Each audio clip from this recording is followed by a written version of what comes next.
வணக்கம் நண்பர்களே! நான் உங்கள் பெரியசாமி ஜோதிடர்.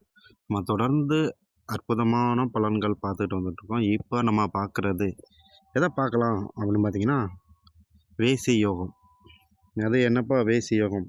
இல்ல அதாவது ஜோதிடத்தில இருக்கிறவங்களுக்கு நன்றாகவே தெரியும். இது வேசி யோகம் அப்படின்னா என்னன்னா, அதாவது ராகு, கேது, சூரியன் இந்த கிரகங்கள் சூரியனுக்கு 12ல இருக்காம வேறு எதுவும் கிரகங்கள் இருந்தால், அதாவது சூரியனுக்கு 12ல ராகு, கேது, சந்திரன் இந்த 3 கிரகத்தை தவிர்த்து வேறு ஏதாவது ஒரு கிரகம் இருந்துச்சுன்னா உங்களுக்கு இந்த யோகம் ஏற்படும்.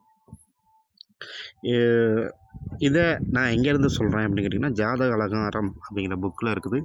அதாவது வெய்யோனுக்கு 12ஆம் வீடதனில் கோள்கள் இருக்க செய்யோன் உரை வேசி யோகம் அப்படின்னு ஒரு பாடலும் இருக்குது. சரிங்களா? அதில் என்ன சொல்லியிருக்காங்க அப்படின்னு கேட்டிங்கன்னா, சூரியனுக்கு 12ஆம் இடமான இனி 12 கட்டத்தில் எந்த வீடாக இருந்தாலும் சரி, சூரியனுக்கு 12 அந்த வீட்டில் ஏதேனும் ஒரு கிரகம் இருந்து விட்டால் அவர்களுக்கு கையில் எப்போதும் தாராள பணப்புழக்கம் இருக்கும். சாஸ்திர ஞானம், கல்வி ஞானம் நன்றாக இருக்கும். நல்லா பேசுவாப்படி, அதாவது பேச்சாற்றல் நன்றாக இருக்கும். உடல் மற்றும் மன வலிமை அவங்கள்ட்ட அதிகமாக இருக்கும். உடல் வலிமை, மன வலிமை, அதாவது தைரியசாலியாக இருப்பாங்க அப்படின்னு சொல்கிறாங்க. இந்த உலகமே போற்றும் உன்னத மனிதராக வலம் வருவார். சூரியனுக்கு 12ல் கிரகம் இருந்தால் எல்லாத்துக்கும் நிறைய பேர்த்துக்கு இருக்கும். எனக்கு தான் சூரியனுக்கு 12ல் கிரகம் இருக்குது, ஏன் நாங்கள் அப்படிலாம் இல்லையே அப்படின்னு. அதோட திசை வரணும், அந்த வீடு கொடுத்தவனும் ஸ்ட்ராங்காக இருக்கணும். சரிங்களா? வீடு கொடுத்தவன் ஆட்சி உச்சமாக இருந்து இல்லை அந்த வீட்டில் ஒரு ஆட்சி உச்சம் கிரகம் பெற்று, அதாவது சூரியனுக்கு 12ல் ஏதோ ஒரு கிரகம் ஆட்சி பெற்று அவருக்கு அந்த வீடு கொடுத்தவன் அவருக்கு கேந்திரத்தில் இருந்துட்டார்னா கூட இந்த பலன் பயங்கரமாக செய்யும். அதை நம்ம எதிர்பார்க்கலாம். சரிங்களா?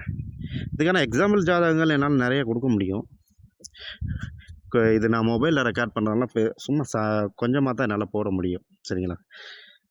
உங்கள் ஜாதகத்துலேயும் சூரியனுக்கு 12ல் கிரகம் இருந்தால் அது வேசி யோகம். இப்படி இருந்துச்சுன்னா உங்களுக்கு வாழ்க்கையிலும் நீங்களும் ஒரு பெரிய மனிதராக வருவீர்கள் என்பதில் சற்றும் சந்தேகமில்லை. கவலைப்பட வேண்டியதில்லை. ஜாதகத்தை எடுத்து பாருங்கள். சூரியன் 12ல் யார்? ராகு, கேது, சந்திரன் தவிர வேறு எதுவும் கிரகம் இருக்கா? இருக்குது. சனி இருக்குது அப்படின்னா கொஞ்சம் லேட்டாக ஜெயிப்பீங்க. புதன் இருக்குது, புதன் இருந்தால் அது பெரிய யோகமாக வந்துடும். சரிங்களா? ஏன்னா புதன் தனித்த புதன் சூப்பராக இருக்கும்போது சூப்பராக செஞ்சிருவார். ஸோ உங்கள் ஜாதகத்தில் இந்த கிரகம் இருந்துச்சுன்னா நீங்களும் வாழ்க்கையில் பெரிய மனிதராக வலம் வருவீர்கள் என்றது நம்பிக்கையோடு இருக்கலாம். ஓகே, நன்றி நேயர்களே. அடுத்த ஒரு அற்புதமான தலைப்பில் நம்ம பார்க்கலாம்.